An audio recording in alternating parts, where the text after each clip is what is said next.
Hello, guys. Once again, we welcome you to on this show. I'm your host here, Dan Nyachani. On today's episode, we are having a special guest, Samuel Kariuki. Samuel Kariuki is a former military officer and a survivor of the deadliest conflicts we've had of our time, of the Russia-Ukraine war. Mr. Samuel, Yes, huyu ni wewe. mimi. Welcome to on this show. Thank you so much. Good to see you. Thank you. Uko mzima kabisa? Niko mzima Mungu ni mkuu kabisa. Karibu sana. Asante sana. So in a nutshell, who is Samuel Kariuki? Okay, thank you so much, Dan, for inviting me in your show. Samuel Kariuki is an ex Kenya Air Force pilot and rank of lieutenant. Okay. Samuel Maina was born in a small village in Kilimambogo, Thika Town constituency, Okay. Kiambu County. Age-wise, I'm 31 years old. Right now. I schooled in a primary school in the same area called Kenjai Primary School. That was where I finished schooling back in 2009. I scored marks of 352 out of 500. Then after that, I was enrolled to high school in Murang'a County. Okay. A school called Kirora Boys High School. It's located in Gatanga. Okay. There I schooled between the year 2010 to 2013. I finished with a grade of B plus of 71 points. Amazing. Amazing. From there, I was called to join a degree program in Moi University. Okay. But luckily enough, I tried an opportunity that came up during that time, back in 2014. So KDF announced the recruitment for military cadets. 2013. Now 2014. 2014. Around August. Okay. So I tried my luck. It was gazetted. So what I did, I applied through online written application. I dropped in a Department of Defense here in Hurlingham. Then after that, I was enlisted in the magazine. From there, we went for recruitment in Kenya Military Academy in Nakuru, and I was lucky to be selected. Okay. One of the Air Force cadets. You know, in military, we have 3 types of cadets. Okay. We have the Army cadets, the Air Force cadets, and the Navy cadets. So because I did physics and geography in high school, I was lucky to be selected as an Air Force cadet. That's right. So from there, I trained between 2014 up to 2017 November that year. I did my training for 39 months, 3 years, 3 months. So during that tenure of my training, at the same time I was doing my military science degree. So what used to happen, KDF used to connive with Kenyatta University.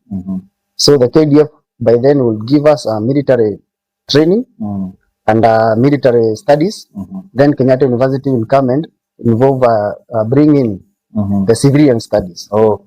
That is what military science entails. Wow. So it's a combination of military military studies and some bits of civilian like psychology. So it's an all-round study. Yes. Yeah. Yes, So you become an all-round military officer. Exactly. Yeah. And so like you've said, you've grown up in Thika, and during your growing up, during your life as a young boy, did you ever dream of becoming a pilot or a military officer? Yeah, actually my dream was becoming a pilot. That is why, like I mentioned, in high school, I did subjects that aligned to that area. That's right. Including geography, physics, those subjects that are aligned to the flying career. Yes. Yes. But now God came in and He brought military in the scenario. So later alone, the military now helped me to actually it paid for me everything. Okay. But I'll come back to there. So when I graduated back in 2017, that was in November. That is when I commissioned like an officer. Then in December the same year, I graduated in Kenyatta University with the bachelor's degree in military security studies. So you when you were called, when you did your Form 4, and you were called to do a program degree program at Moi University. Okay. So you changed all that, you dropped that. Yes. You went for military. Yes, I went because for of the recruitment that had just come up. That's perfect. Yeah. So now you were serving fully as a military officer. Yes. From which year? I served between year 2014 to year 2022. A couple of 7 years, 312 days. Wow, that's amazing. Which missions did you ever go? I'm a participate. Okay, I have been locally and missions that are Kenya based. Okay, locally, I attended a lot of missions when I was in KDF, but mostly flying missions. Okay. We used to do medical evacuation. We used to do take guys for lapelling, paratrooping, all those things. Okay. Resupply in the field. So some of these places like in Wajir, in Gelile, in Konton, that is in the north of Elwak, Bulache. That's right. In Somalia, in Mado, I've been in BP9, in Skamboni, in Lamu Forest. So in many places, in Garissa. So that is KDF. That you are well exposed to, to all those missions. Any other mission that you went? Locally, remember, whether locally or outside the country. Now outside the country, now this is I have been to the Russia-Ukraine war. Before we are there, we had our military officers going to missions in places like Somalia. For Somalia, I used to do something. Okay, I used to operate. It's called cross borders. So I haven't been to I used to go across then come back. Okay. Because most of our helicopters, they do go and come back. Yeah, taking people, coming back. That's right. So for us pilots, there is no time that you'll find yourself permanently in Somalia. That's right. But you are in the mission already. Okay. Yeah. So how comes that now you're fully certified military officer and you've gone to missions? So then what happened next? I mean, how did you come here? How did you find yourself engaging in the recruitment of Russia? I left KDF back in 2022, the month of June. Okay. Due to family issues. Okay. Then from there, I stayed for a period of 7 months without job. Okay. Until the month of March 2023, when I went to Wilson Airport to try my luck. So I dropped my CV in various offices there, and I was lucky because one guy called Captain Washira, who owns a school called Flight Training Center, he called me to work with him as a ground school teacher for young pilots. Okay. So a job that I did for around 5 months, 4 to 5 months. So from there, I got another job in Somalia. That was in November later that year. In Somalia, I went to work with a company based in Kismayo, but it's a company owned by United Arab Emirates. Okay. I was working as an administrative officer. So we did it for around 15 months. Then they did downsizing. By then we were 3 officers. Okay. And some around 21 other soldiers. So they said, we just want 1 officer to remain here. Okay. So we went in the office, 3 of us, and we said the old officer who was almost going for retirement, let him remain.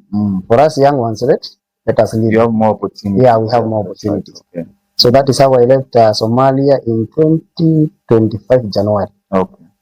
Then again, I stayed for without job for another from January up to the month of August. And that is the time on August 17. Okay, around May, that is the time a friend of mine called me by the name Ruben Bosire. He lives in Ongatarongai. So he told me there is this opportunity that has come up, and is a job for security, security guards, the normal security guards for guarding malls. Okay. So he told me, where are you? I told him I'm at home. He told me, let's meet in Nairobi and come with your passport. We go to a certain office in Nairobi. So the same day I traveled to his place in Rongai, and then the next day we went to the office. So someone you used to work with, though? Yeah, we actually is a former colleague in the KDF. That's right. Okay. Yeah. So someone you knew very well. Yes. Okay. So we went to an office in Chai House here in Nairobi, Koinange Street, and then we were told to leave passports And then we read a contract that said there is no more security job for malls in Moscow. So we had no doubt that this job is good. Then we left our passports. We were told now go to a clinic just opposite the place. It's called a Universal Health Clinic. Okay. You go there, you do your medicals, the company will cater for everything. So wait, so the job description or the kind of job that you're told is for mall security. Yes. They're going to guard malls. Yes. They were very clear. Yeah, exactly. You're not going to use guns or anything. No. Security, the normal security that we know here locally. Yes. Okay. I was actually happy because Ruben told me, I actually advised Ruben, let's go hustle for this one. Even if they are paying 70 to 80,000, we hustle for 2 years, they come get a good visa and we go to a good country. The salary. Yeah, by then they were saying around, they were saying 200,000. Okay. But I had no doubt because Russia, you see, is in Europe. Yeah. So I was expecting they pay maybe around that amount. Okay. So after medicals, I went back home. Now that is the May I'm telling you. I went back home. I stayed for another period of 3 months. That is the time now they called us to go for accommodation. Okay. So the first accommodation we were taken was in Kiserian, a hotel called Senado Hotel. There we stayed for a period of 3 days. Then from there we were vacated from that hotel. We were taken to another hotel in the river. It is called Great Wall Apartments. We stayed for another period of 2 to 3 days. And then the third day, later after midnight, that is the time now we went for JKIA. Okay. So we boarded Turkish Airlines through Terminal 1, and then we headed to Istanbul in Turkey, where we had a stopover of 18 hours. Then from there we boarded another aircraft to Pulkovo International Airport in St. Petersburg in Russia. Oh, that's right. So on arrival, we were done a lot of security screening at the airport, a lot of fingerprints taking. From there, we were allowed now to enter the country. Okay. The other side, we met a white guy who actually took us in a hotel. Actually, he took us in a cab. Okay. We went to another place, a distance of 30 kilometers south of the town. So we went in a hotel where we took our breakfast because we arrived early in the morning. We took our breakfast. He asked for our phones. We downloaded an application called Yandex. It is an app that is used for translating because at this time we couldn't even understand each other. Yeah. He's talking Russian, we are talking English. Yeah. So we were using Yandex to We didn't have a translator. Yeah. All along from the airport. Yes, we didn't have. Okay. So when we downloaded in our phones, now we used to communicate with that one. So after the breakfast, we headed to another place that is around 5 kilometers from that place. There was a small accommodation. So he took all our belongings, including clothes. We had carried even the clothes we were wearing, and we were given new clothes, but tracksuits and stuff, including innerwears and everything. Okay. And a new bag. Okay. So from there, he took us later in the afternoon. He told us, sleep for 2 hours. I will come then take you to open bank accounts. So he took us to the bank now. We made papers were already prepared. Everything was prepared. Our job was only signing. But now even the documents are written in Russian. So you can't even understand what is written. You are not able to translate using the... No, he wouldn't allow that. He didn't allow fonts. He wouldn't allow that. The job is signing. Did you feel any doubt? Did you smell a rat or anything? No, the problem here now, you don't even have it. Whether you have a doubt or not, you have to go with the flow. You have to go with the flow. Okay. You are already in it. Okay. How many were you? We were 8 of us. 8 of you from Kenya? Yeah. You met other nationalities there?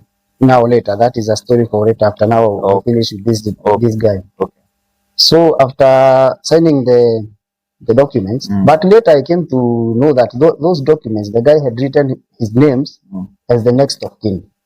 So that just in case you go to the war and die, he is the guy who will take the money. Just in case you go to the war and go offline, he will be accessing the account. And actually that is the time you had a lot of Kenyans who were losing money. That is the thing that was happening. So we finished opening the bank accounts. That was in the evening. He took us to another accommodation where we spent our night. But he denied us internet. because now you see you have Safaricom line which was not working. Wow. We asked for internet, he doesn't want to give us internet. But I came again to know the reason as to why. Maybe he was avoiding so that we don't communicate with the guys in the front line, so that they can advise us on what to do. Because I came to notice that the bank app was very important at that time.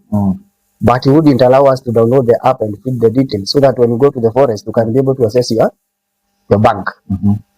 So he denied us network.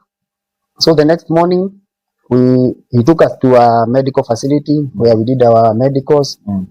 After medicals, we were taken to another office where we filled a lot of documents, many documents written in Russian. But I came again to recognize our contracts that we are signing. Okay. And then actually the office was in town. It's a normal office. But when you translate it, but now you don't have network. But later I came again to recognize that was the Ministry of Defense headquarters. Okay. But you can't understand anything. Okay. So we signed all those documents, we signed everything. Then from there, the guy, that was the end of us and that guy. He took his car and went away. Now we are in the hands of other guys. So we went, we were put in another car, and we were taken in another camp. Around 100 kilometers south of that St. Petersburg town. 100 kilometers? Yeah. Wow. Another camp now. But that camp now, this time is a military camp. You were able to see even without translating. Now you can even now see guys with uniform. Nice. Yeah. You were 8 of you. Yeah, 8 of us. What were you telling each other by that time? Now that's the time now we came to recognize now we are in the military. But for me, I was not. All of you, were you, all of you, all of the 8 of you, you had all served in the military before? No, just 2 of us. You must have, just 2 of you. Yeah, the other ones were total civilians. 6 were civilians. Yes. So we went, we were actually taken for lunch. We spent I think 2 days. We spent in the camp. They did a lot of documentations. Then at this point, they wouldn't even give us uniforms here because they don't want us to know where we are going. We were just walking with our tracksuits. We were taken to a train. The train took us back to the town. Then another train that we boarded for 2 good days. 2 good days in the train? In the train. But it has beds and everything. What were you eating? Yourself meals? No, they are bringing even food. At this time, they are treating you very well. You can't even... 2 days non-stop? Yeah. Now from St. Petersburg, even if you Google, up to almost the border, actually past the border of Ukraine, is very, very far. Over 2,000 kilometers. So we were taken now to the other side of Ukraine.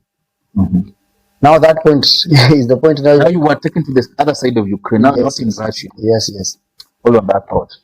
We are taking a short break. When we come back with more stories, the military camp, no introductions, no basic skills of the language in that foreign land, no exposure to the military skills of the 6 individuals out of 8.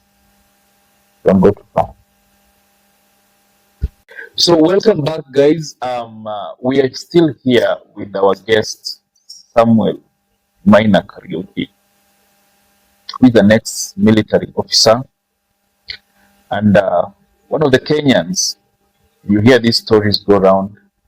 We have this guy today, one of the Kenyans who was involved in the most deadliest conflicts of our time that we know, the Russia-Ukraine war.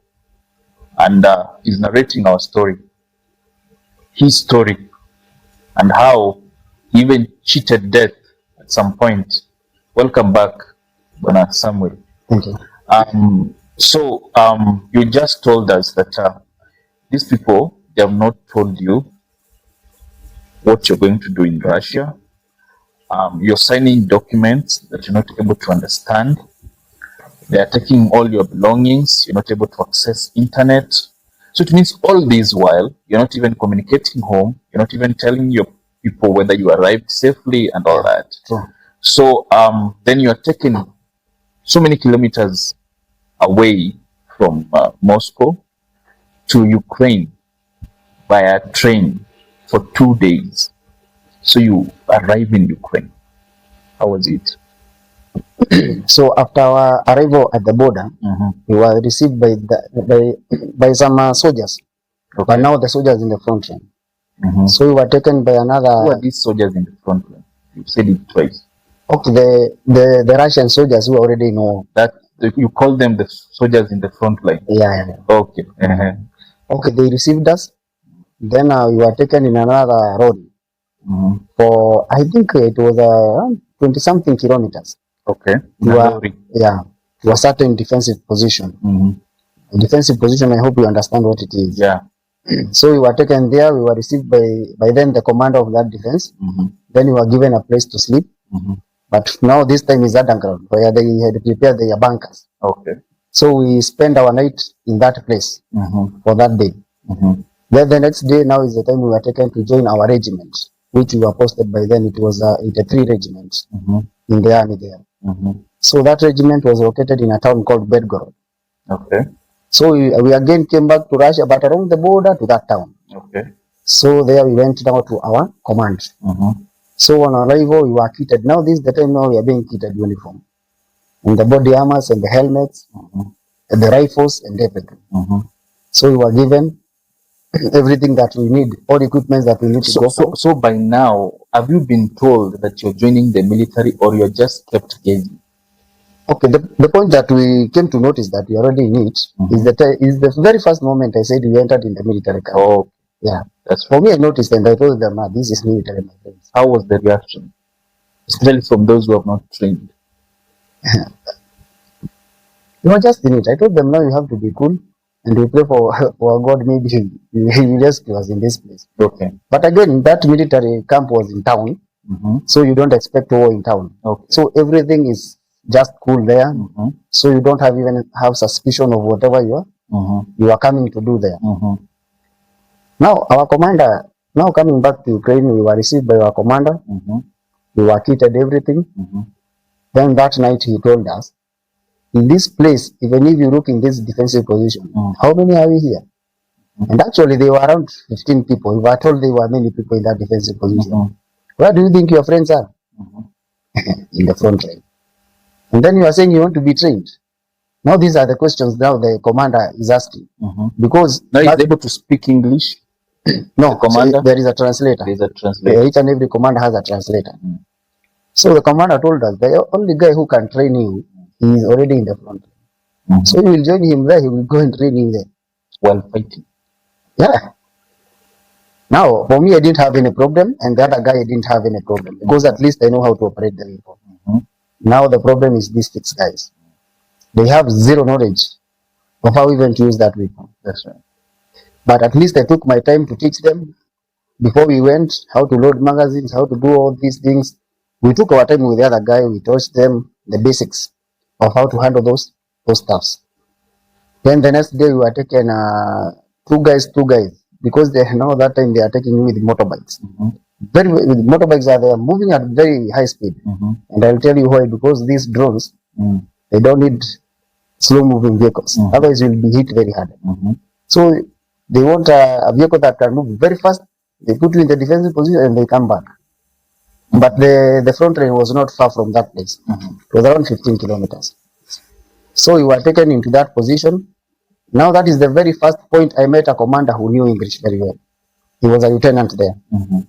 So he welcomed us and you talk English? Yeah, he was talking perfect English, even more than me. So I said, at least now I have somebody who we can be able to communicate to. So I told the commander, hey, my boss, we are not trained. We don't know anything. We are total civilians. At this time, I couldn't even say I am a military person. We are all civilians. We don't know anything. So he told us, your job now here will be digging. Now it's a trench, but now you dig houses. In Russian, they call it kapach, digging. So we were told, you will be the leader of these other guys. Because now? Yeah. Okay. You will be leading them. You will be teaching them weapons and guiding them how to dig those trenches. So we did that job for around 3 weeks. Then the commander came and told us, now this our battalion, the 83 one now, is supposed to go to the front line and shift another battalion to come back. You know, in military, you do changeovers. Now you see, it's already 3 weeks. No one has trained us. Now we are supposed now to go further deep.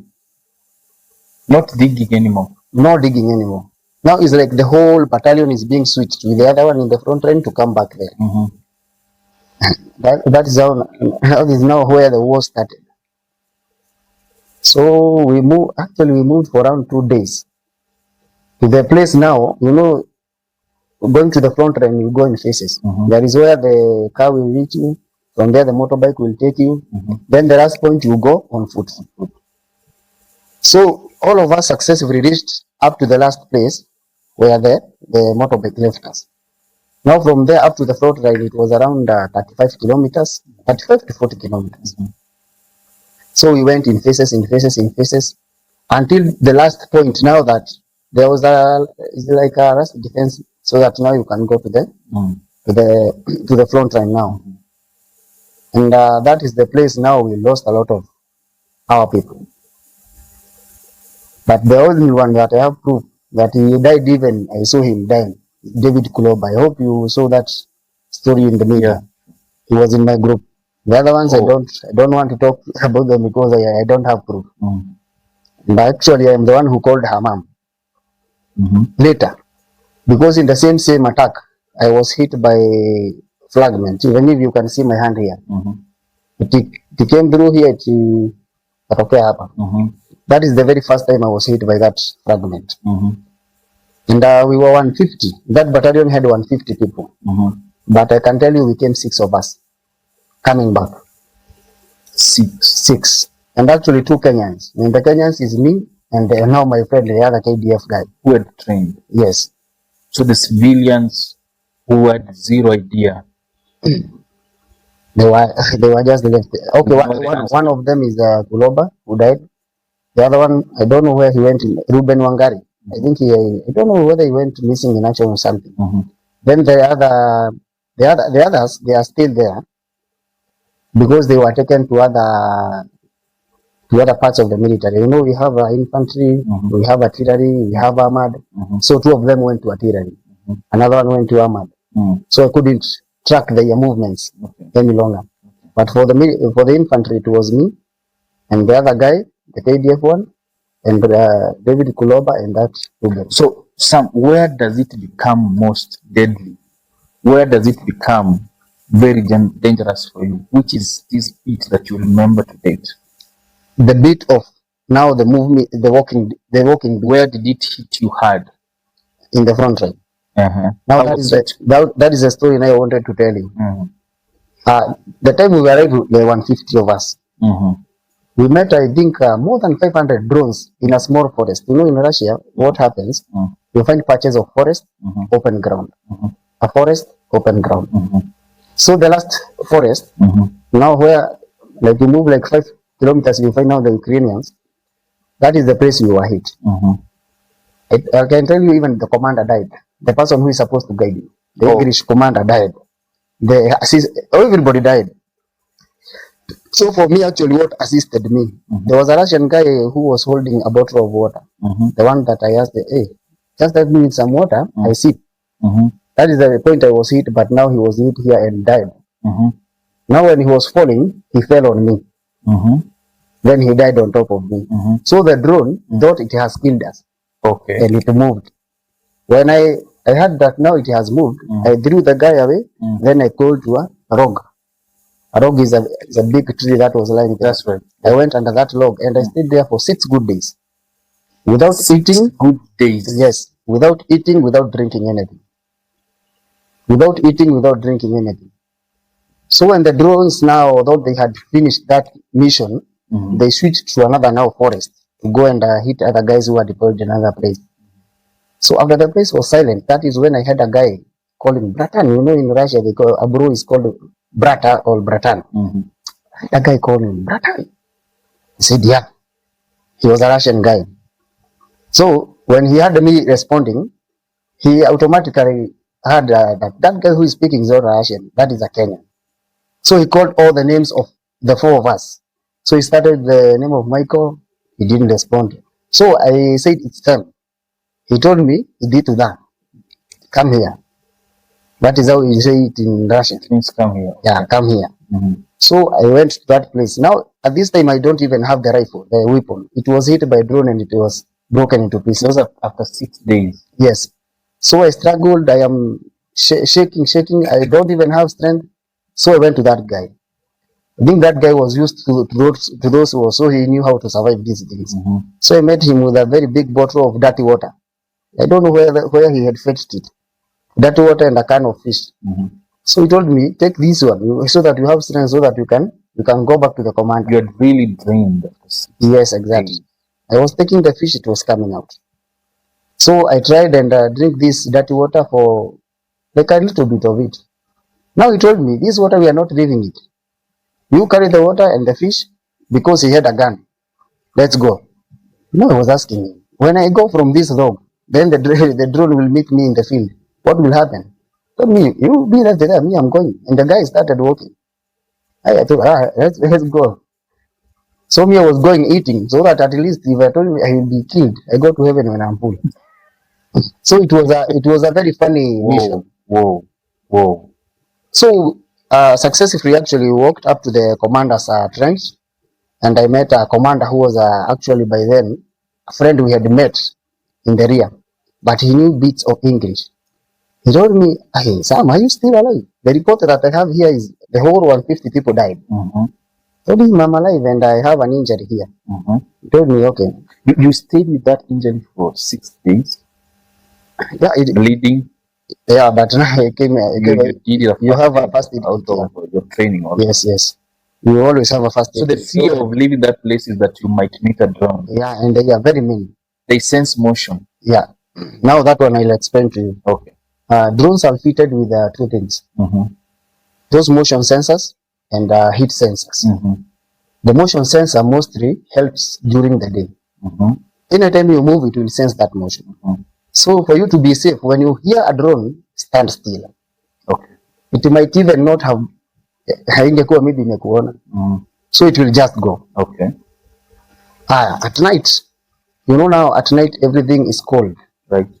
But your body is emitting heat. Sure. So they are fitted with heat sensors. Mm-hmm. So it will easily detect that heat. Mm-hmm. So at night, what you used to do is cover yourself with anti-drones. It's like a thick blanket that will prevent you from emitting that heat. Mm-hmm.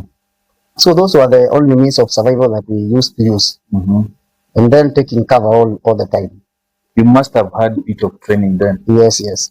Now I'm using my artificial intelligence and the training that I had gained from KDF. Oh, okay. I do thank KDF a lot because it trains soldiers very well. Wow.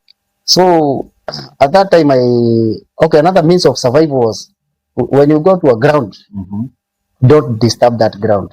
Let it stay as natural as possible. Even if you get a mug or maybe a sack somewhere thrown, don't remove it. Because those drones come each and every day, take pictures, take videos. When it comes the day after tomorrow, they will compare this picture of yesterday and the other one. Oh, the mug was, so it will sense there are people there. So if at all you want to live alive, just don't touch the nature. Let it be. So that is another means of survival you used to use. So coming back to my story, now the commander has told me, go to the hospital. But there is no one to take you to the hospital. It's you. How far is the hospital? It's that 5 kilometers, the one I told you I walked.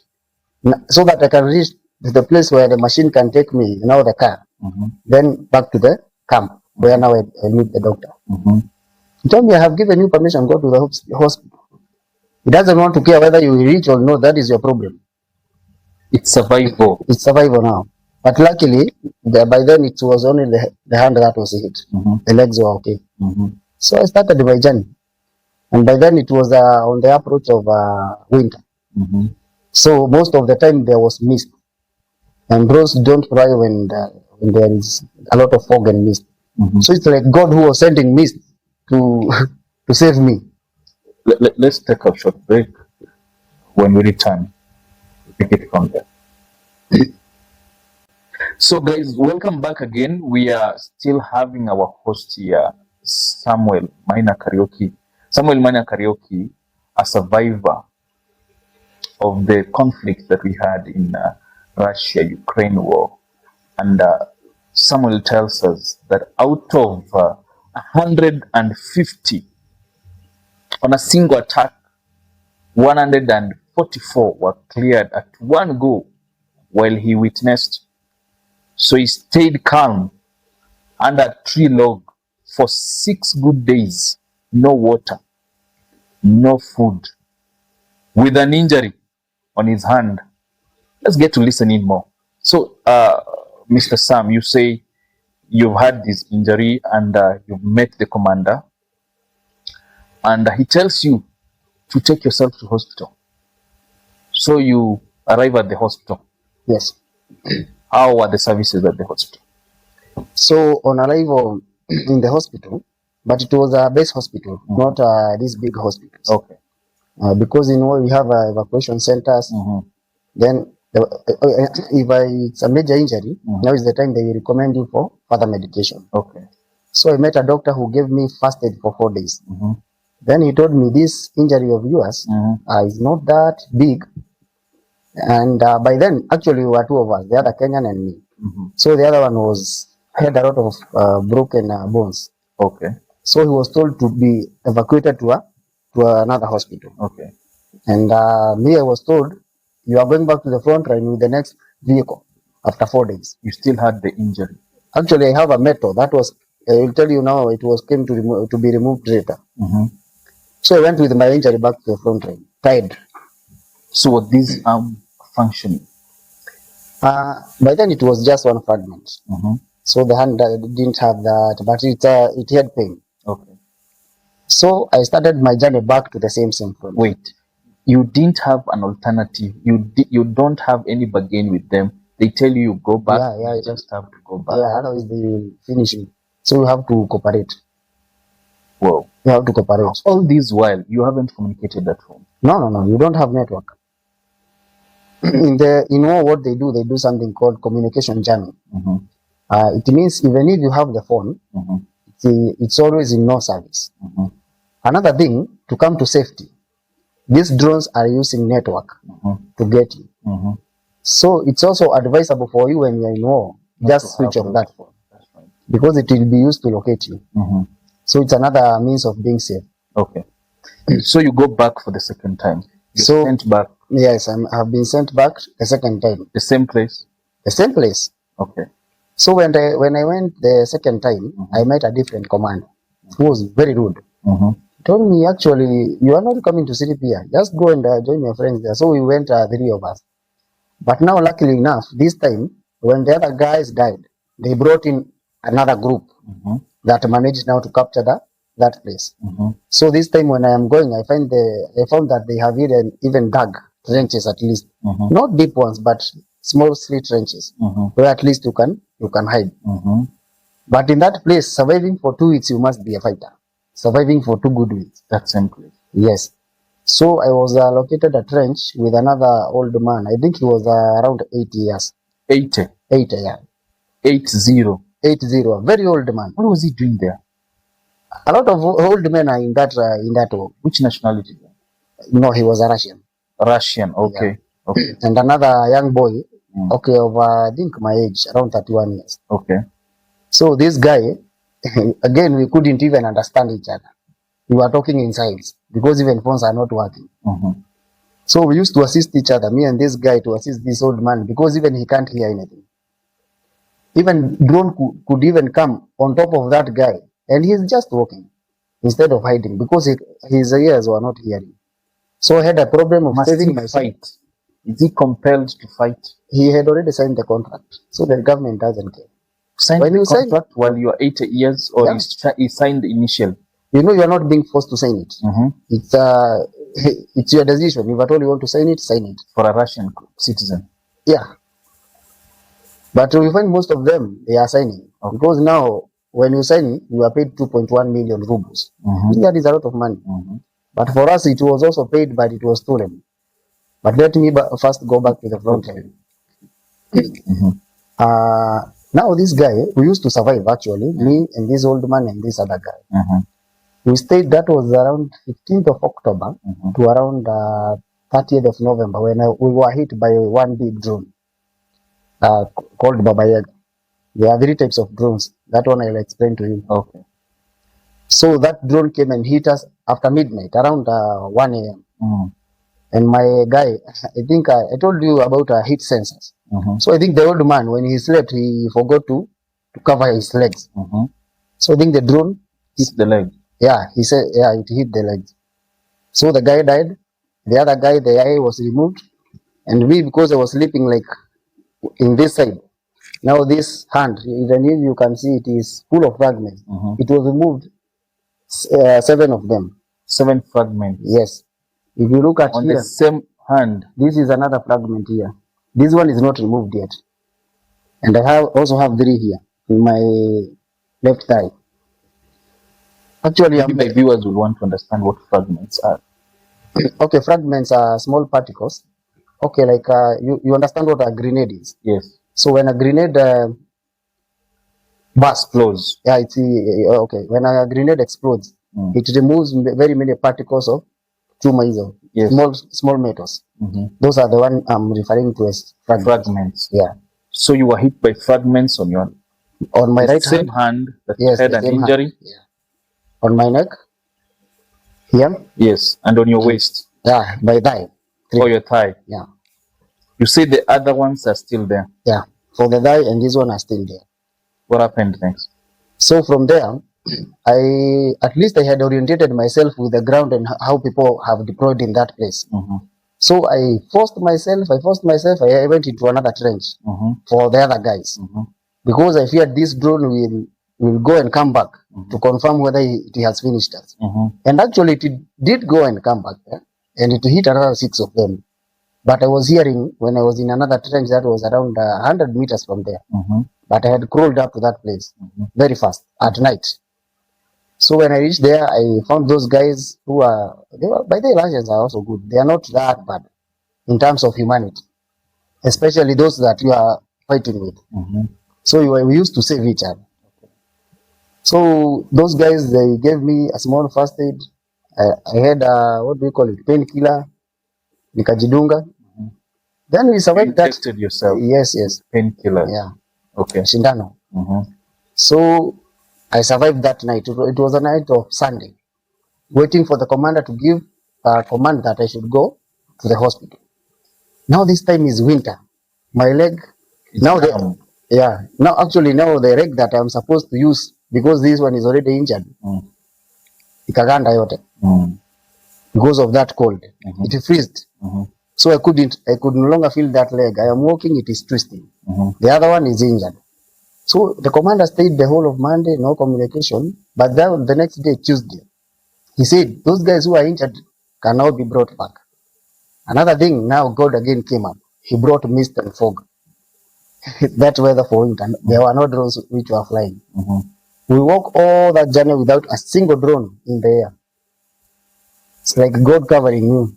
So I went again to the commander's trench. Now this time, just don't even have strength. The legs I can imagine. They are not even moving. I told the commander, let me just spend the night in your trench here. Try eat something. Then tomorrow early morning, when the mist is there, I try force myself to walk this 35 kilometers. Because there is nobody to take you. You help yourself out. Yeah, you are supposed to help yourself. Even with those injuries? Yes. You still have to cover 35 kilometers? Yes, you still have to take yourself back. Because who will come and save you, and also guys are fearing to be hit. So the commander told me, okay, go and rest. After 30 minutes, another command came from the higher commands. Those guys who are injured, they have to be evacuated today. I didn't even spend 30 minutes. We again walked up to the hospital. But this time it was successful. I was taken to a bigger hospital now because the injuries were major. I was taken to a hospital in Belgorod. There I stayed for 8 days. Then I was referred back to St. Petersburg, now the big town where I had came from. So I boarded a train again for 2 days. But Same now, journey. Yeah, but now is a military ambulance. That train specifically is for sick people. So Nikama is a moving hospital. Okay. So I was taken to St. Petersburg in a small town called Pushkin.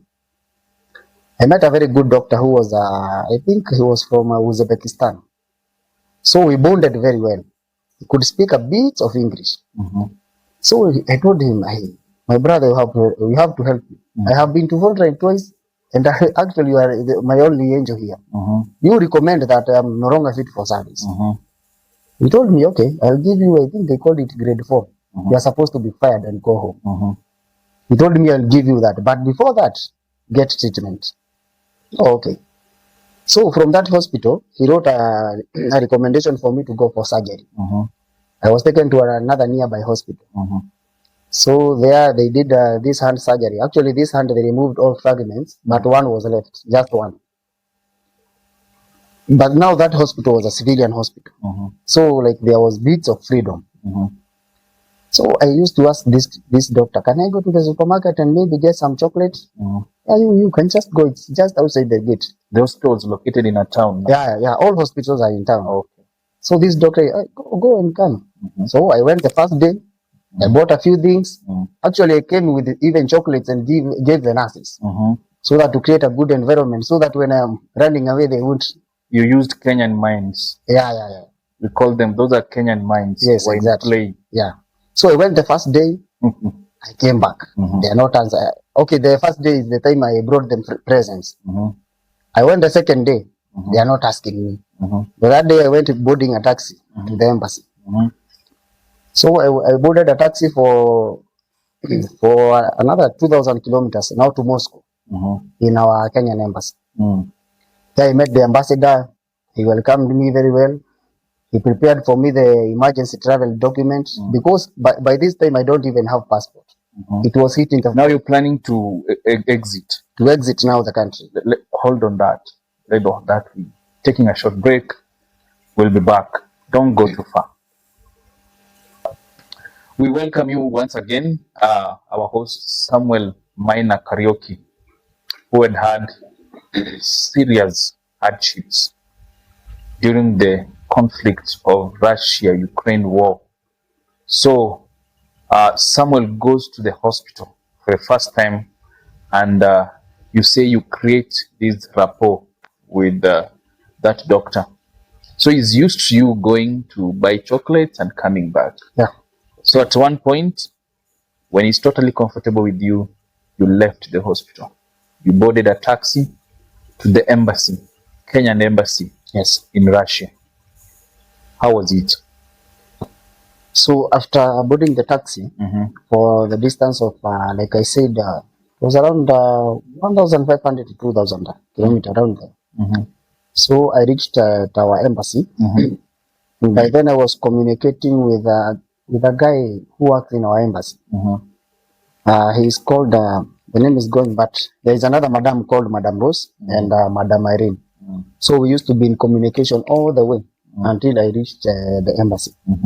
So when I reached there, I was welcomed by the ambassador, who we had a chat for it was on a weekend. So most of the guys were on off. Okay. So we had a discussion for around 3 hours. So he prepared for me the documents, the emergency travel documents. I paid for the ticket with the money that the money that was remaining. And then at that very evening, I went to Domodedovo International Airport in Moscow also. So, as you know, the normal procedure in the airport, where you start by checking in, you go to the immigration, then security, and then to the gate so that you go. So when I reached the security department, I didn't have anybody who could maybe have told me, delete all pictures from your phone. So I think I missed that knowledge. Okay. So the security officer in the airport Screened your phone. He told me open that phone because you told us you came here as a visitor, because that is the only knowledge that I was given by the embassy to allow me to go. So he checked my phone and he saw some medical documents. You know, each and every hospital I was going, I was taking pictures and others sending to my parents back at home so that they can track my progress. So he saw the pictures. And the only thing they told me, oh, you are the guys who are coming here and running away with our money. They actually used a lot of abusive words. Then I was put in You were chained. I was chained. Then I was put in a small house. It's like a cage for one day.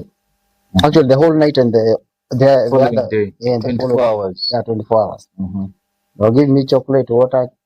You know, those guys do love chocolate a lot. So in the evening of that day, now the military police came. They took me, the military police headquarters in Moscow.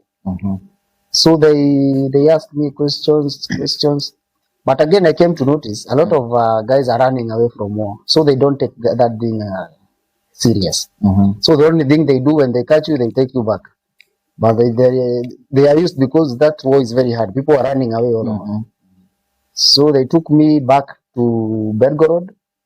From Belgorod, I was taken again to Ukraine in a training school in a place called Tomishevka. That is now a training school. So I was told I was attached to another battalion now. I was told you will train with these guys. And remember now, a lot of surgeries were not done because I ran away before they were done. You know, you can't do operations once. If at all you do for the hand, you get it to be, you wait, it is healed. You go to the neck, you wait because of bleeding. So for the neck and the leg, wasn't done. You were in the process. I was in the process. Before you left hospital? Yes. So I went to that training school. I went and told the commander, I ran away from hospital. I told him like that. I ran away from hospital and my medication was not done. So he told me that is not my problem. I told him, now even this war is not my problem. It's your problem. Yes, I'm not working. Hey, you are talking rude. Yes. He took me to the cages, to the cell now. But now that cell had some beds, sleeping bags. They are giving you food well. But now you are urinating in the bottles. You are not coming out. So they were bringing me out after a week. Now this time even the phones have been taken. I am not communicating. My work is eating and sleeping. Nothing else. For like a week.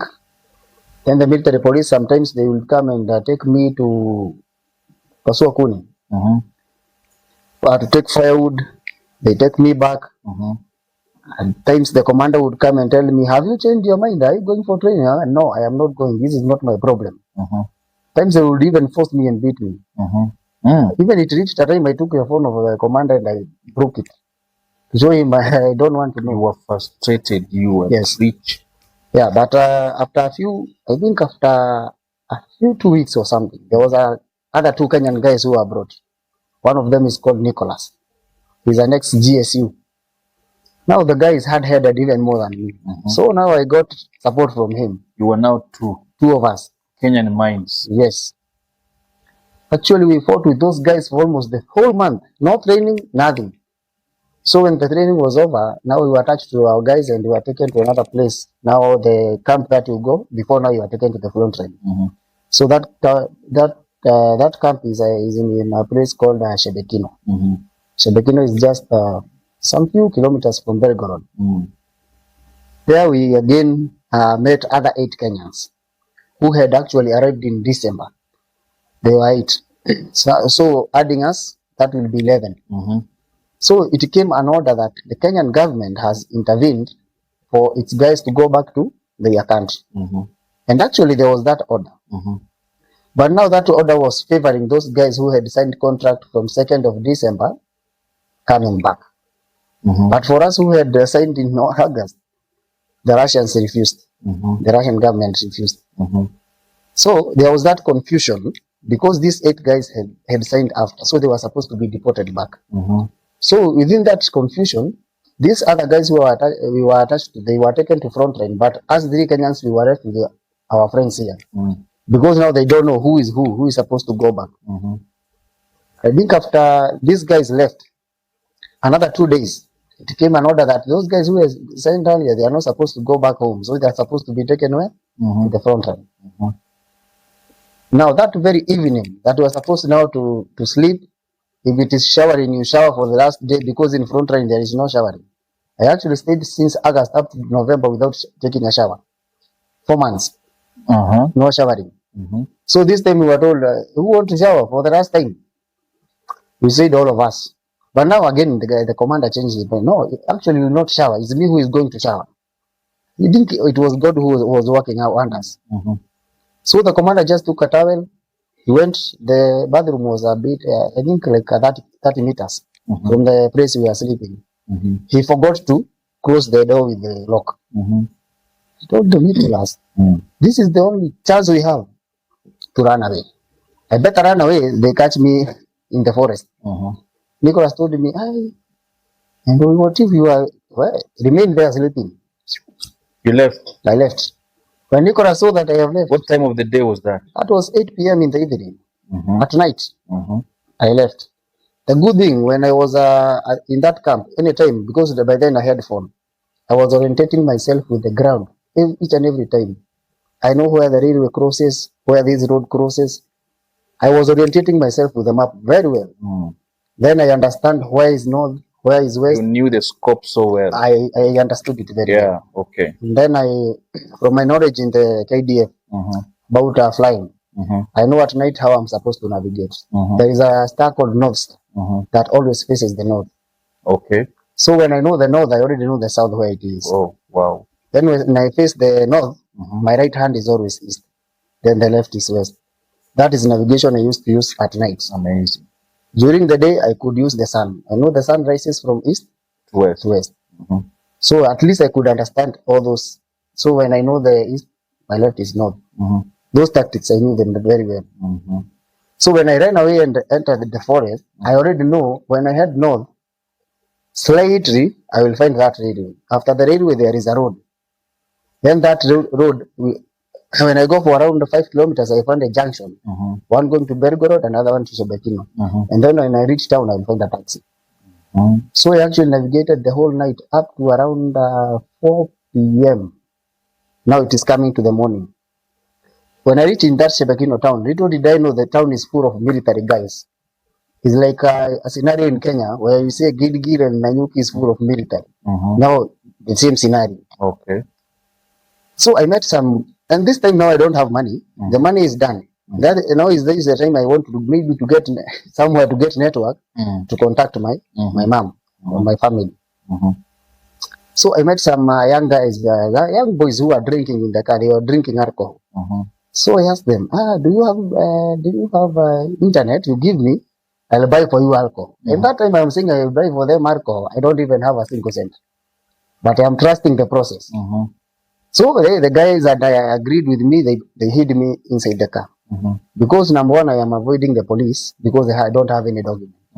When they detain me, now that is another problem. So I entered the car, they gave me internet. I contacted my mother. After contacting him, she started crying. I told him, no, there is no time for crying here. I need 100,000 right now. And before that, you look for money for taxi and everything. So he sent to a guy in Moscow who was converting for us money. Then he sent to me. I bought for these guys alcohol worth 20,000 so that they can maintain me until the money comes. So we stayed with them for around 2 hours or something. Then they told me now they want to go home. I told them request for me a taxi to take me to Belgorod because I was looking at this money. I saw this money is enough to take me to the next nearest major town. But as we were talking, my mom calls coming. I have managed to get something. What? 150.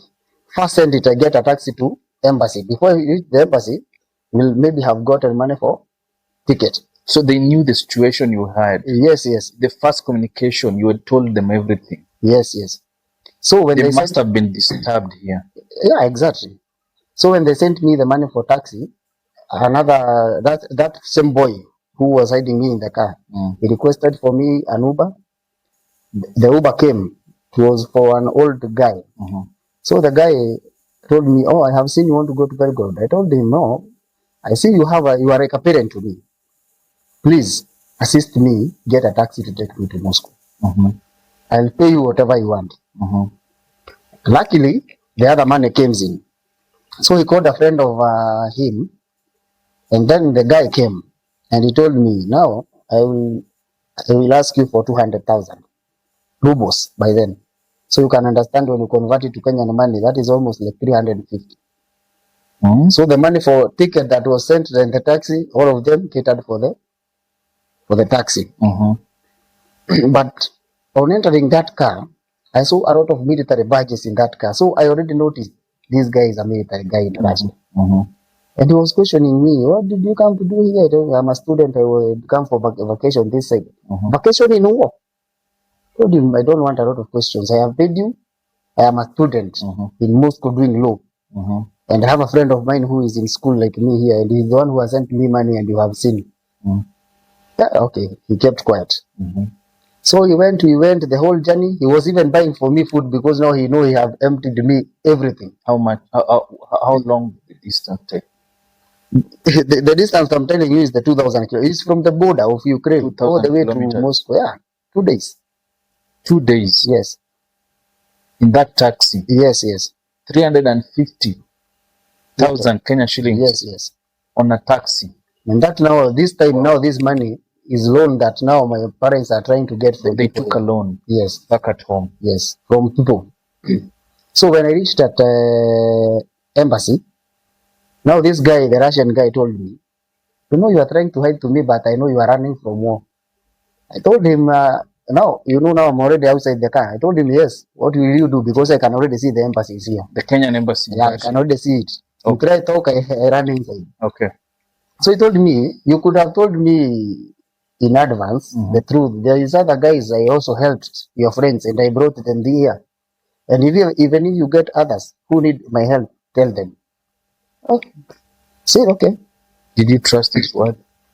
Yeah, I did, because he's the same guy who I gave Nicholas his number, and he said he helped Nicholas later. Okay. This time that Nicholas ran away, he was caught and taken back. And he was taken actually to the front line. He was hit in the leg. Then he ran away the second time. What about the attire you were putting on when you're running away? Because you had some... The whole time I was in civilian clothes. From the time I left the hospital. Where did you find them? In the hospital, they are well-wishers. They are women from church who come, give you clothes, give you things. They are well-wishers who come to see people who are from war. Yeah, so they had already given me clothes. Okay. And like I told you, when I was in that camp where we were fighting with the commanders, I had refused to wear uniform. Oh, okay. The whole time I was in civilian. Okay. Yes. Even weapon I had refused to send. I get that. Yes. So you entered the embassy? So I entered the embassy. I met now Madam Irene and Madam Rose, and even the ambassador. You know, the ambassador was even welcoming me back. Karibu tena mtu wa kupotea. Because he was even surprised. How are you managing to run away from war? And this is the second time? This is the second time. He told me, actually, I'm also praying to God, you go home. You are really stressed. Hold on that. Yeah? When we come back, don't go too far. Okay. So the ambassador recognizes you. Now he knows you. He welcomes you. Yeah. So the same process that they did the very first time, they prepared for me the documents for traveling. Because the whole of this time I don't have the passport.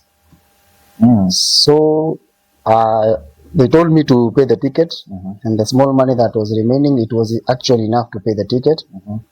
So I actually had 200,000 in my account, rubles. So the ticket, again, I paid the wrong way. But I didn't know by then when I was in the embassy. So I paid the ticket in 3 legs. That was Bunkovo International Airport to Turkey, Istanbul. Then from Turkey to Cairo, Egypt. Then from Cairo to Jomo Kenyatta International Airport. But I didn't know when I was in the embassy whether I paid the ticket in the wrong way. No one was guiding you? No, by then there was a guy there was a lady who was in Kenya who was paying for me. But she didn't also know that she was not supposed to pay like that. It was supposed to be one ticket, a combination but one ticket. So I took my tickets. This time I didn't know. I don't know anything. I took taxi and I went to the airport. But this time I used a different airport because the police in Tobodadovo, they already know me. So I couldn't risk going back to that airport again. Okay. So I went to a different airport in the same town called Bunkovo International Airport. So again, on reaching the airport, that was 7:30 p.m. in the evening. Actually, at 7. but the flight was supposed to be at 8:20. So on the checking desk, I gave them my tickets, and they told me, "Who told you you can travel like this? This flight you can't travel like this." That's the Turkish airline. Yes, it is Turkish, but when you reach in Istanbul, you connect with Egyptian. That is why it is passing through Cairo. Okay. So they told me you have 20 minutes to book another plane from Istanbul to Nairobi. That is the only way we can allow you to travel with this Turkish one to Istanbul. Imagine somebody giving you 20 minutes to collect 200,000. Where can you get? Given the situation you are in. So the aircraft went. I was left stranded at the airport. This time I'm calling ambassador. He told me, now when you come back to Russia, they will catch you. Kindly stay at the airport. Don't come out of that airport as we sort out your issues. So again, I called my mom. Told him, at least we have fought all these war up to this point. Me, I don't know now what we will do. I'm ready now to go. Whether they take me to Florida is okay, because now I have disturbed you enough. She told me, no, let me try contact my sisters and everybody, we see what we'll do. I was disturbing them. It's 11, and I'm told the next aircraft is at 2 a.m. at night, and it's only one, and the only seats that are remaining are two seats. So in any case, I missed that one. In the next morning, military police are there and everything, and the report will already have reached the camp that I have lost. So they will cover all airports just to look for me. But luckily enough, they were able again to collect another 369,000 because that was an emergency ticket. So I paid very fast. I boarded. Now at this time I was praying my God because at the security screening is now the place they caught me last time. But now this time is a different airport. But I had flashed my phone. So I went, I checked in, immigration, I passed, I went to security. They did the same scrutinization. Yeah, okay, that's fine. But at this time, they didn't even take the phone. They did a few things, then I go home. Oh, you are a visitor, I go home. Now this is God working just to not allow my mother to cry again. So when I went to the last gate, that is how I boarded my aircraft back home. And I arrived here on March date 4. Yeah. How was the situation at home? What was the trauma that you had put in, that mom and everyone had gone through? It was pathetic. Yeah, it was pathetic. Have they ever testified to that? Yeah. Well, my mom was depressed. My dad was not even eating. Yeah. Even I remember even when I came home, I found two sisters of my mother who had stayed home for 3 weeks just to take care of her, because she needed somebody just to be there. I didn't mention this. I'm the firstborn of the family, and we are 6. I have been the breadwinner of that family. I think since I got that job for KDF, I've been stabilizing that family in all cases. So you can imagine losing a firstborn. So, Sam, what was like the situation at home? Like I said before, I forgot to mention this before. I'm the firstborn of that family. And we are 6 in the family. And since long, I have been playing the role of the breadwinner of that family, assisting my father in most of the situations. Now you can imagine losing a firstborn in war, and it's the only hope that you have in the family. So by then, my mom was so depressed. Even there was a situation whereby the sisters came in to stay with her. Her sisters? Her sisters. To come compose her, talk to her, help her emotionally. And like I mentioned, in the whole process, there was a lot of money that was being borrowed. Those were loans? Yes. A lot of money that you used for taxis, 350,000. Yeah. The money that was booking another flight. The ones that I lost in the flight that I booked wrongly. The 150. Yeah. A lot of money that she had borrowed. So you can imagine now the person who was supposed to pay now is again dead in all. So it was like pathetic in the family. A lot of stress, no sleep. Yeah. What was mom's feeling? From the people who I heard from, who are staying with her, She was not okay at all. Yes. Mhm. And I actually came with her today, and maybe she can attest that. Oh, Her herself. mom, you came with mom. Yes, yes. You don't want to lose each other again. Yes, yes. So she can speak here on the show. Yes, yes. Then let's have mom.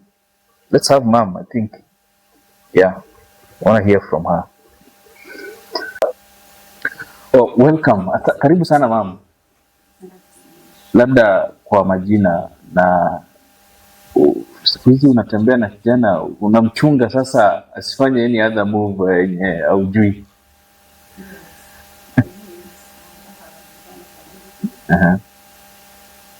Mada kufanya nataka tu akiniambia mama nipeleke kwa kazi, nataka hiyo source inakuja na leo zingine hospital. So kulingana na vile niliona kulinda rasia vile nilikuwa stress, sasa sasa tunawasilia kwenye kwanza tunajua mama nipeleke kwa kazi nirudisha kwa Pole sana mama. Sama anasema yeye ndio kijana wako wa kwanza na he equally loves you, sababu ameongelea hapa sana mara nyingi. Na unajua jambo hili la vita Russia, anasema hakujua kwamba alikuwa anaenda kupelekwa kwa vita, lakini kisha akikaa pale alikaa muda mrefu sana kabla kuzungumza. Yani mtu ameenda safari, amefika, hata hajawaambia kama alifika ama aliwaambia akifika aliwaambia, lakini baada ya hapo alikaa kidogo wakati akatuambia uko sawa ni sawa, lakini kaenda hivyo akatuambia wameingia safari wameenda kwa campaign kisha tena kwa kijaka walifikiria before nikatuambia mambo ni kifo sio kizuri hapa uendelee kuiendea niambia. Lakini sasa alikuwa anaenda Russia, aliniambia mama nimepata job ya office ya security. Sasa mimi nilikuwa nilikuwa kitu nataka kurudi. Ndio mama tu nirudi. Hata sasa nilikuwa namuombea moto bike yenye nilikuwa ninamrekodi kwa barabara. Alikuwa tu niombea, nikamshika mkono nikamwombea, alafu nikamwambia joto la Mungu tu atusaidie. Sasa alipoenda akakaa tu na Rombi, sijui walikuwa wapi, alikuwa ananiambia sisi ni wapi, akaenda Russia. Sasa akaenda huko, walikaa tu akaniambia ni kizuri. Sasa kwenda kwa kitaka bila kuniambia mambo hiki sio kizuri. Ndio kitu niombea, basi Mungu atanisaidia. hiyo ni baada ya muda gani? Baada ya wiki mbili naenda na sipo alipofika kaniambia huku kwa kitaka vita sio ni security. Sasa huko tumeingia kwa vita. Ulimsikia tena baadaye akaenda akakaa like 1 week akaniambia huku network ni bad. Sasa ukimkosa usisike sana. Mungu akasaidia after a week akaniambia mama nimehongwa mkono. Akanionyesha, lakini nilimwona kaida tulikuwa tunaongea naye tulikuwa tukikoni. Aliangalia juu. Naona mwanaume kuangalia juu anapiga kitu. Unajua machozi ya mwanaume huwa inarudi ndani. Atakangi kulia. Sasa nikaona hii hapa kuna kitu. Nikamwambia vumilia tu, nikamrudisha sasa hosi umeenda. Kaniambia natafuta venye watanipeleka hosi. Lakini alipoenda hosi mimi sikujua kama alienda hosi au hakuenda hosi. Nikamkosa communication hapo. Sasa mimi nikashindwa niliona mtoto amelia mkono. Na aliniambia venye aliyelimia mkono walikuwa wanapeana maji na mwenza mwenzake akauliwa naye akakazwa akagongwa mkono. Sasa hiyo kilikuwa ilikuwa ya mwisho. Sasa tukakaa nikashindwa juu alikuwa ameniambia network rebadi alikaangokia 150 250. Sasa nikakuwa na stress sana. Na kwenye tulikuwa tumetoka, tulikuwa tumehama juu ya mafuta. Sasa hii TV yangu ilikuwa imeharibiwa na maji. Na radio ilikuwa imeharibiwa na maji. Sasa tulikuwa tumelala asubuhi mapema, nikasikia dada ya Samuel akanipigia simu akaniambia, mama, nimesikia Gatonya wa Mungu akiamini na inayoishi. Nikasuka sasa nikashindwa. I'm waiting for his phone. Sasa nimesikia message. Hiyo ni kwa FM radio. Wakiwa watano. Nikaita baba yake nikamwambia sasa tutafanya hivi. Niwapikwa na hii radio au TV. Sana tukaamka, twende tukatafuta ghariko ili tusaidika. Sasa tukaenda kwa nini, tukakutana na ofisa mwingine, tukamwambia kwenye inatokelezea. Akaniambia hata brada yake ako huko, huyo ni Mungu tu alimfika. Ima watu wanajua venye walikuwa wametarajia hawakupita hivyo kwenye gari. Sasa mimi nikaenda nikakuta na sister in-law alilafa Nyambura. Nikamwambia sasa tutafanya hivi, tumesikia kuna watoto watano tunafanya sikribe na tukimisi. Sasa tukaongea Godraki, tukaona mtu aliyesaidia kuingia kwa India. Tukaenda hiyo process ya India, alafu kutoka hapo tukasema hatutanyamaza. Tukaanza safari ya kwenda kwa diaspora.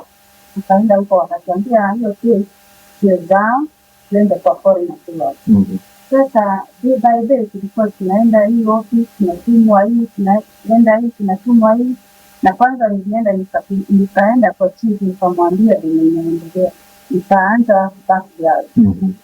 Sasa nilikuwa na ruka kwa hiyo ofisi leo, kesho na tafuta ingine hivyo. Lakini hiyo yote Mungu alitusaidia tu. Niliacha naye bwanangu kwa anafanya kazi ya mjengo. Na wakati alikuwa anatuonea fare, mwingine anakosa kazi hapo anaenda. Sasa tulifanya kazi ya kopa hapadia. Lakini nashukuru Mungu. Tulikopa na wenye tulikuwa tunawakopa wakivumilia sana. Hata ikiwa atakiri sahihi hiyo loan na hiyo madeni tu inakusukuma. Na mimi nikuulize kidogo. Pesa ulikuwa unakopa ulikuwa za kufanya nini? Hizo nilikuwa nakopa zilikuwa kwa msingi na safari yake. Safari ya kwenda kwanza kumtafuta. Na hiyo hapo amejitekelezea. Tulikuwa tunaenda kwa foreign affairs, diaspora, hiyo ofisi ya Nation. Tulikuwa tunatafuta vile tutasaidia. Lakini huko kote hatukusaidika. Mtu alitusaidia tu mwenyewe. Tukashughulika, lakini by December ndio Mungu tu alimsaidia Maina akatekelezea. Maina anasema ulimtumia hela kutoka Kenya, si mara moja si mara mbili. Sasa alitoka kwa Kitapa, akatuambia akapiga simu, akasema yeye hospitalini. Sasa akiwa hospitalini tulikuwa tunasaidiana naye. Akakaa akaniambia amepata kitu kidogo amelipwa huko, akatoroka. Alipotoroka tena akachukua ndio kutoka kwa ndege airport. Sasa kurudishwa hapo ndipo tulilia sana. Walinipigia saa 9 na dakika. Kama basi bado pia kuna majina kamili sasa kuna kufanya. Kaniambia badilini. Sasa tulikuwa tunaomba sana, lakini nashukuru Mungu tulikuwa na prayer team. Kutoka Nakuru tulisamau huko Kirago, kutoka Karonga na huko Sinago. kuna watu wengine my uncle hapo huko Kinago kwenye Njiji na kanisa wenye nasoma ukiwakili kuke walilia sana kwanza pasta hili na kulia na washukuru. Sasa hiyo maovu ilisaidia sana. Tangu saa ile tulikuwa tunamwombea, niliona Mungu tu hiyo wisdom ya kitoroka niliona Mungu alikuwa na sasa saa ile alirudishwa sisi kwa moyo kujidi kitu mwombe. Sasa kaniambia tena mambo nirudishwa tena kwa vitu nikijinja kama akarudishwa, lakini vitu tulikuwa na stress sana, hata kukura nilikuwa shida. My sister still is very with so Saida aliniambia mami nimetoroka tena mara na sina pesa nitafanya aje? Nikamwambia usisike hapo, nikopakope niende kama nitapata hapo, nikakopa 150 au nikamtumia. Kaniambia mama nimepata sasa. Wakaenda kilomita 100, akaniambia peleka wametoka Amela. Kamwambia kwa sababu msilale wewe. Adala kidogo alafu niamshe nisikue nimekuwa kweli. Kamwambia kwa sababu kabla kupata nitakuwa nimeingia leo. Sasa tulikuwa tunaenda na yeye tunachat mpaka akafika leo. Sasa nikamwambia itu lala tu kwa basi lala tu kesho yake tuanze safari. Na yeye alikuwa na kama anafuata hakutaka kulala. Kaniambia mambo atarashughulikie, akiniambia nikitoka mimi. Sasa wakashughulikia wakamwambia nilikuwa na saisha alikuwa amelipa sana. Toka kwa bahati mbaya akifika huko ni wakiwajea ndege wote tutakansoli. Tena akaniuliza mama, sasa nitafanya nini? Nikamwambia mimi akaniambia wamekansel kwa sababu sasa wanataka Kristo nikashida nikafanya nikampa moyo and it has for the family when amekuwa badi anataka sasa nikakopa nikafikia na yana kudirika hili la alishughulika sana kwa na familia na majirani hakuna ilabu wakashughulika wakakopa wakalitumia na sasa hiyo hili naye akakopa 150 na yeye wote tukapendana tukarushia kwa maana bila yeye Sam alikuwa amecrash ile ilikuwa na adherance. Sasa akatumia namba nyingine ya sasa tukapima kwa hiyo namba kampigia leo. Ni kama alikuwa ananiuliza sasa kitu nini kitafanya nini? Mama nitaidiwa huko. Nikamwambia bila. Kwa ile alifanya leo ndio Israeli alikipiga picha na niambia mama bila kampa. Asante mama. So, wakati huu wote umesema mzee yupo. Mzee alikuwa hali gani? Hata mzee wangu alikuwa hali gani? Watu na usiku sana msibwa. Lakini karibu nimekuja na yeye ajiongeleshe. Mzee ako hapa. Mmekuja nyinyi wote? Yeah. Tulete mzee. Sasa mzee akuje pia yeye aseme ilikuwaje. Karibu sana mzee. Asante sana. Baba Sam. You are the Kariuki. Na pole sana kwa hiyo mambo yaliyompata Sam.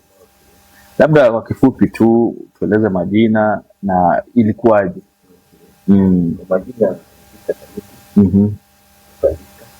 mambo.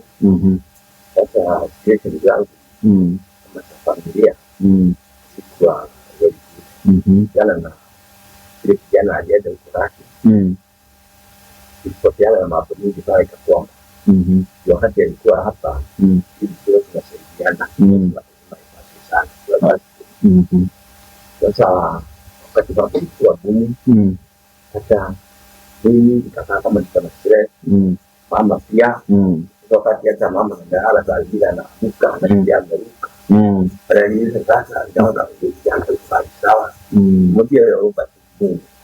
Siku moja Mungu atafanya. Tuendelea na hiyo maisha, tuendelea na maisha. Hadi wakati nilifikia kaona sasa kuna hawa. Hata jana nilikuwa natembea huko ofisi. Mwambie kwanza masomo.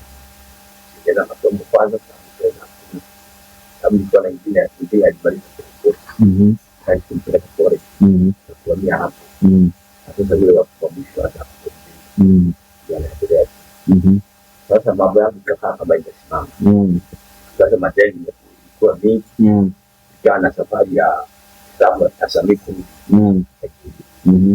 Ilikuwa about 700,000. Madeni yote ambayo ulipata hiyo wakati. Nilikuwa kwa watu. Sasa nikaona hili kwa somo ikome ilikuwa ndio Samuel arudi nyumbani. Ilikuwa ngumu pole. Sasa kwa kawaida mzee Samuel anasema wako watoto sita, yeye ndio wa kwanza, yeye ndio alikuwa anakusaidia kazi pale nyumbani, mapato. Kwa kawaida unafanya nini kama kazi zako za kawaida? Naelekea kwa ndio watu wengi hata kwa duka fulani ndio naagiza unga kupata kibarua kesho naenda wakia hivyo tunafanya hivi barua vidogo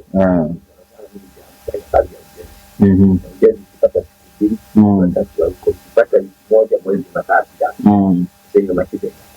Kwa hivyo wakati mwingi ulikuwa nje ukitafuta chakula, mama naye anatembea kwa ofisi, anaenda pale anategemea tena pia kwenda lazima na mwanzo utaenda kukosa.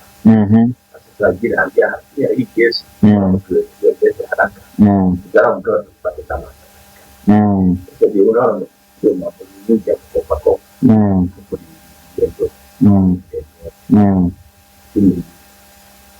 Sasa ndio sema kuomba kitu cha sababu hiyo baadaye. So Sam, unaona ilikuwa changamoto nyumbani, na najua hata ukiwa kule ulifahamu, kwa sababu kama unasema wakati mwingi ulikuwa wewe ndio breadwinner, ina maana kwamba ulifahamu kabisa kwamba nyumbani iko hali hii. Kila wakati ulipoitisha hela, kuna wakati ulikata tamaa ukajua nimeitisha ndio lakini huenda actually the last phase yenye nakwambia tickets were cancelled. Like I told you before, hiyo hata sikuwa na expect kama itapatikana. I told you I had given up. Ile itakuwa kama ni kurudi Toronto, acha nirudi. That is the time my mom called me akaniambia vumilia, acha ningangane. But hiyo time sikuwa na expect that itapatikana. Na afya yako kwa vile unasema kuna vile vilipuzi ambavyo wakati ile gurumedi inalipuka vile vilipuzi vile vyuma vilikuingia, hali yako sasa iko aje? Umepata matibabu ama vipi? Currently bado sijasaidika. As we talk niko na 3 grenade fragments on my left thigh. Ziko 3, then there is 1 on my neck hapa. And 1 remaining on this right hand. So I have a total of 5. Lakini bado hazijatolewa. So at times you will find like najikuna sana kwa kama ni kwa neck. Kulala siwezi lala na hii side for a long time. Nasikia ni kama zinanidunga. So yeah, bado sijasaidia. Respiratory yako system iko sawa? Yeah, that one. Wakati kupumua kuko sawa, ikudhuru kwa njia yoyote ile? The only thing inani affect ni hiyo kushinda nikitoa hiyo sauti ya nikiongea. But kupumua hiyo iko sawa. Sasa Sam, ni mzee alivyosema, sasa madeni yako, mama alishughulika sana wakiwa na mzee anamtafutia hela aende. Inamaanisha pale nyumbani mambo yalisimama. Yeah, kweli. Na hata saa hizi sio umerudi, na ulivyonidokezea mapema kwamba hali bado si nzuri. Ni nini unaona ingefanyika ili hali yako ya awali irudi? Nitakupea background information kidogo. Kusoma nimesoma sana. Sana. Like I mentioned before, niko na degree. Okay. And secondly, niko na pilot license ya helicopter. Okay. But it's a South African one. Okay. I have done a total of 7 aircrafts. Ya kwanza inaitwa Bulldog S100 ambayo ni ndege aina ya fixed wing. Hiyo nimefanya 16 hours. Then nimefanya another aircraft called Cabri G2 CA. Hiyo ndege nilifanyia South Africa. Shule inaitwa Starlight Aviation Group, iko Mossel, South Africa. Okay. So hiyo Cabri G2 CA nimefanya a couple of 105 hours. Okay. Then I did another aircraft called Robinson 66. I did another total of 14 hours. Okay. From there, I did another aircraft called Fennec B2H125. I did another couple of 10 hours. Wow.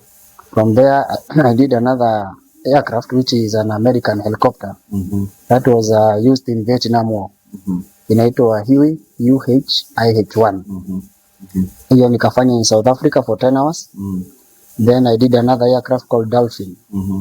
A365. Hiyo ni twin turbine. Hiyo nikafanya 10 hours.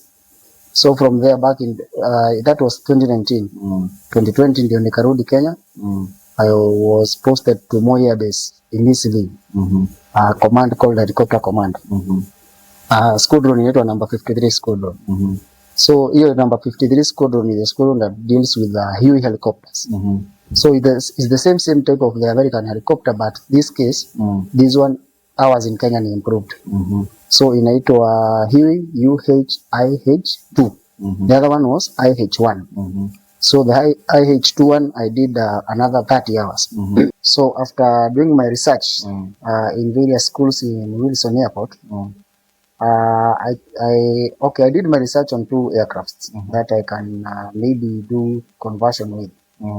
And the first aircraft is a Robinson 66, which they were releasing out at a cost of $1,400. Okay. And then adding the cost of the instructor, which is around $200. That is around $1,600. And on top of that, that's per hour. That is per hour. Okay. And I need a couple of 6 hours. 6 hours. So 1,600 times 6. Times 6. Okay. Then on top of that, there is air crew medicals, which is around 15,000 Kenya shillings. There is a student pilot license, which is around another 15,000. Then we have a couple of exams, and each and every exam goes for 4,000. And in aviation, we have a total of 8 subjects. Okay. Though there is a 9th one, but that is night flying, which mostly we don't do here in Kenya. Okay. So for those basics ones, those are air crew medical, SPL, and the exams. That is coming roughly 50 to 70,000 Kenya shillings. Okay. So adding on to the $1,600, the one that I mentioned earlier. So that one is for Robinson 66. Then the other aircraft, and the second one is called Fennec B2H125. Now that one is a bit expensive because it has a difference of $400 on top. Okay. So it is 1,600 plus now 4,000. I mean 400. That's $2,000. $2,000 per hour. Per hour. So multiply by 6, that is 12,000. Then plus the the few things that I mentioned, the exams, the medicals, the SPL, the even uniform. Yeah. You can give it roughly 100,000. So in short, Samuel, what do you figure out to be the total cost for you to have a successful license renewal to back to flying? Roughly 2 million. 2 million. Yes. Correct. What would you tell a viewer who is watching this show right now? This is your camera. Okay. What will you tell a viewer who maybe will want to chip in, assist you in any way? Okay, number one thing that I would mention, like I said, for the many years I worked. Okay. Most of the time, I spent stabilizing my family. Okay. So you find like most of the time I forgot even myself. So at this time, if at all somebody will chip in and assist me now go back on my foot and at least continue doing the same, and again have my own family and stabilize it, I'll be very happy. And number two, I'm a very young gentleman in Kenya, sleeping on my potential at home, and I don't see that one kiwa mzuri. 31 years old. 31 years now. old, yeah. That's a young, vibrant Kenyan. Yes. So you need a net to fish. You don't need the fish. Yeah, exactly. That is my point. Nice. Yeah. Ma'am, Sam anasema anahitaji yeye bado ako na ule ushujaa wake ndani yake. Ule ushujaa aliutumia hata kutoroka wakati mwingine, lakini ni kujinasua kutoka kwa yale makali ya vita. Unaweza ambia nini Mkenya ambaye anatusikiza, labda mfadhili, kuhusu request ya Sam? Ile kamera pale. Mkenya yeyote aliisha asaidie Sam amsaidie arudi kazini ili aweze kusaidia. Na ya pili omba Elisha amsaidie ya medical yake. Hizo chuma wewe asiwe sere. Na tatu omba Wakenya Elisha kama anahitaji therapy. Akifanyiwa hiyo counseling itamsaidia ile ya mambo ameona huko Russia, ajiongee yote huko. Yeah, arudi back kwa miguu yake.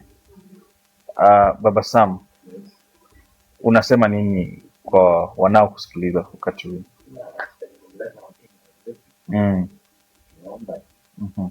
Ile kijana amesema tutakuwa net kwa sababu ya basi msimamo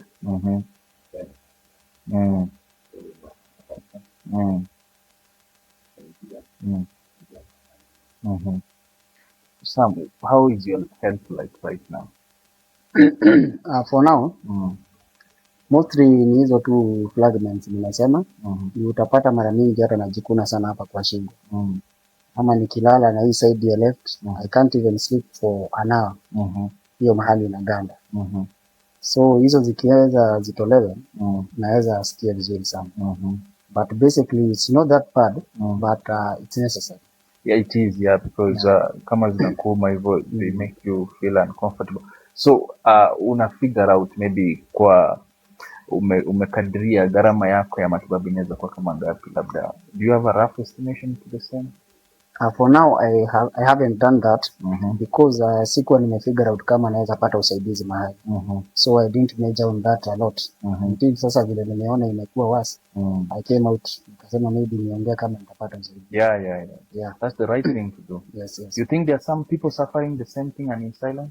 Yeah, actually they are. Yeah, there are people that we can talk to who are suffering the same.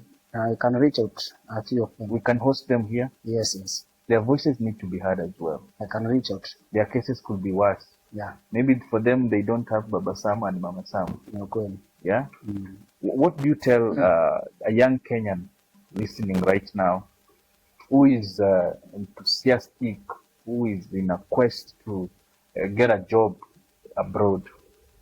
Number one, I would like to advise young Kenyans because I have been outside the country for several times. Like I mentioned, I have been to South Africa, I have been to Somalia, and Russia. So in those most cases, there are protocols that are being followed. And number one, you are not supposed to go outside the country without a letter from the Ministry of Labor. That's right. Because the government at any time is supposed to be knowing where is my citizen at, what is he doing, he or she doing. So in our case, I think the guys who took us there, they didn't consider that. So that is number one. Follow the right procedure through the Ministry of Foreign Affairs and the Ministry of Labor, get the right documents. Number two, do your due diligence of the job that you are going to do. Correct. Look at the security of the country that you are going to. Have guys who are there who can advise you on the situation on the ground. Because already we have been having a lot of cases, not even from Russia only, even other countries. Like the other one that was in Myanmar. You see, going outside the country without the right information. And the information is in, you can get it from from our ministry. Yeah, so that is number one. And again, I would also advise, if at all there is no need of going outside the country, just work here. Kenya has a lot of opportunities. It has a lot of jobs. Just have open mind. Sure, Sam. Yes. We have a lot of opportunities. They are there. A lot of jobs. Yes. For people under your career, though. But I understand what you mean. Yeah. We have a beautiful nation. Yes. Yes. Even with our hardship, still the nation is a good nation. Yeah. True. Yeah. So we can trust in ourselves. Yes. Yes. And the only thing that we are picking from this show is that you need to do your due diligence before you fly out. Exactly. Yeah. Read your contracts very well. Translate them. There's a case whereby you had a contract you signed that was written in Russian. Yes. Yet you didn't have the skills of Russian language. Yes. Yes. Exactly. That's right. So that has been our guest, Samuel Kariuki, with the parents, narrating to us a journey of difficulty, resilience, suffering, survival at the war zone area of Russia-Ukraine conflict. And now he's back to the country, and he has a request to you if you're listening and you have an ability to connect some to the right channels whereby he needs to get back to his feet and fly again. A young citizen, 31 years old, with all the energy. We need to come through for Sam. Share your comments. Follow this show. We will host more. Umesema utaleta wengine. Yes, yes. You know them within the country. Yeah. So, who survived cheated death? Yes, yes. Till next time, I'm your host, Dan Nyachani, on this show. Be blessed. On this show.